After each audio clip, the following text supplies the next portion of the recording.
Neuroimaging for neurodegenerative and psychiatric disorders. With its 100 billion nerve cells and each neuron connecting to 10,000 to 50,000 other nerve cells, the 3 pounds of matter that sits between our ears continues to amaze and confound us.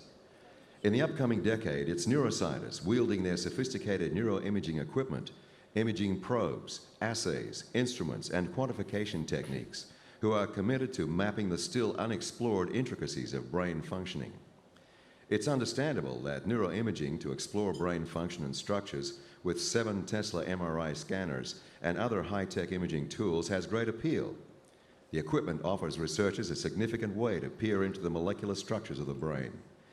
It is sophisticated brain scanning techniques and the resulting images that will eventually permit discovery of novel biomarkers for bipolar disorder, Alzheimer's disease, major depression, Parkinson's disease, and other cognitive disorders. And it's the critical information gleaned from these scans that will help doctors achieve the goal of matching an individual patient to the treatment option that is most likely to be successful. Important neuroimaging research is underway, including National Institute on Aging's Alzheimer's Disease Neuroimaging Initiative, or ADNI, which is following hundreds of cognitively healthy individuals and others with mild cognitive impairment and early Alzheimer's disease. ADNI researchers have standardized imaging techniques and the use of biochemical markers in the brain. Researchers now know that patients with depression have a variety of symptoms, and they are reflected in a different pattern of brain scans. Neuroimaging research is helping uncover key biologic pathways that trigger thoughts and emotions and the way medication and experiences of daily life impact the brain. By capturing information about the underlying pathophysiology believed to cause depression and other psychiatric disorders, brain imaging promises to deliver more direct and potentially more accurate diagnoses and thereby more targeted and specific therapies.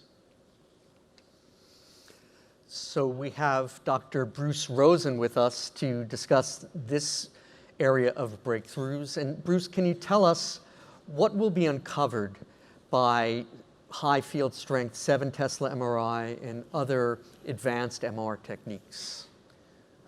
It's interesting. I had a chance to speak to Tom Insel, who's the director of the National Institute of Mental Health, and ask him what he thought was the significance of brain imaging. And his initial reply was, despite 4,000 papers that I think he had funded through his agency, his claim was that not a single one of them had changed routine clinical management.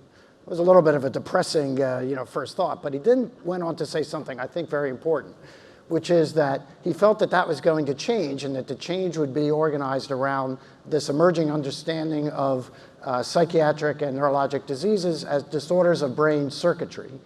The high technology of high field MR will allow us to be able to really push the frontier of our ability to map brain circuitry both at a local level and distributed across the whole brain. Within the next 5 years, we should routinely be able to image at the cortical column and cortical laminar level, something that we'd previously only been able to do invasively and electrophysiologically. And the high gradient strength systems are allowing us to image connectional anatomy, structural connectional anatomy with diffusion tractography. That seems to be the key in identifying targets for therapeutic interventions, whether the kind of that Ahmad talked about yesterday with deep brain stimulation, TMS, et cetera. So can you tell us, Bruce, whether there are other technologies that are coming down the pike that can provide additional information that MR can't provide, or PET for that matter? Well, I think really the combination of MR and PET scans together, which is another emergent technology, should be critical. Obviously, we're not going to replace the neurochemical understanding of psychiatric disease that we've developed.